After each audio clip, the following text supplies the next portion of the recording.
دوست صرف دوست کے مال کا ہی محافظ نہیں، دوست اپنے دوست کے راز کا بھی محافظ ہے۔ لوگ اپنے دوستوں سے دل کی باتیں کرتے ہیں، مسیحا جان کے، محبت والا جان کے، خیر خواہ جان کے۔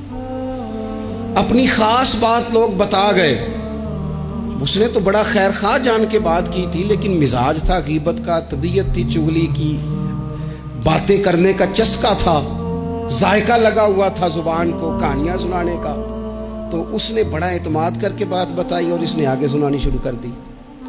میرے نبی پاک صلی اللہ علیہ وسلم نے فرمایا مشورہ ایک امانت ہے، اور جب تم سے مشورہ لیا جائے تو دیانتداری سے دیا کرو۔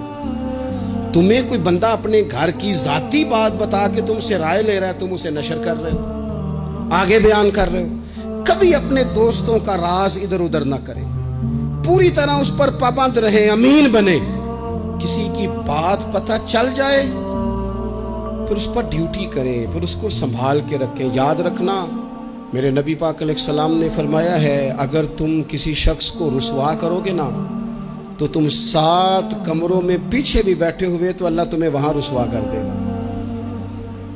کبھی یہ کام نہ کریں، کبھی نہ ڈسکس کریں ان چیزوں کو۔ اور دوستوں کی باتیں بیان کرنا یہ تو بہت بڑی خیانت ہے، یہ تو بددیانتی ہے۔ حضرت انس بن مالک رضی اللہ تعالیٰ عنہ کہتے ہیں مجھے نبی پاک صلی اللہ علیہ وسلم نے کسی کام سے بھیجا تو حضور نے فرمایا کام کارا کسی سے بات نہ کرنا۔ کہتے ہیں میں وہ کام کر کے حضور کو بات بتا کے واپس گھر گیا تو میری والدہ نے پوچھا کہاں گئے تھے؟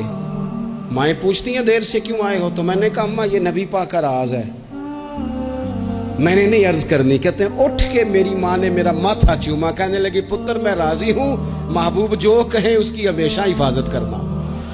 کبھی بھی دوستوں کا راز، رشتہ داروں کی بات خدا را کبھی نہ۔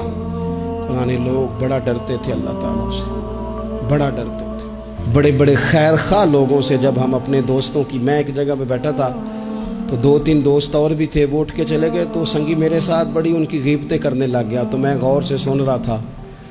مجھے کہنے لگا آپ پریشان ہیں کسی بات سے؟ میں نے کہا پریشان تو اس لیے ہوں کہ وہ تو چلے گئے، تو نے ان کی بات چھیڑ دی ہے، تو میں اب ڈر رہا ہوں کہ میں جاؤں گا تو پیچھے میرا کیا حال کرے گا۔ مجھے تو خوف آ رہا ہے تجھ سے، پتہ نہیں تو کیا اشر کرے گا، کسی کو کیا کیا بتائے گا۔ تو خوفناک منظر ہے، اس لیے کہ اگر تو کسی کی بات آ کے کر رہا ہے تو تیرے سے امید ہے 100% کہ تو ہمیں معافی نہیں دے گا، کہ تیرا یہ لہجہ ہے، یہ تیرا انداز ہے، تو کرتا ہی اسی طرح ہے۔ تو بعض اوقات چلیں اللہ تعالیٰ نے دل کسی کا بدلنا ہوتا ہے۔ وہ میرے دوست وہیں شرمندہ ہو گئے، کہنے لگے آپ نے بڑی اچھی توجہ دلائی، آج کے بعد اس طرح نہیں کروں گا۔ میں نے کہا یار ہو جاتی ہیں غلطیاں، لیکن یہاں تو آپ کو اس کے منہ پہ بات کرنی چاہیے تھی، سمجھانا چاہیے تھا، یا دعا کرنی چاہیے تھی۔ اپنے سنگیوں کا، ساتھ رہنے والوں کا قصہ آپ بیان کر رہے ہیں۔ اعلیٰ ظرف لوگوں کا یہ طریقہ اور سلیقہ نہیں ہوتا۔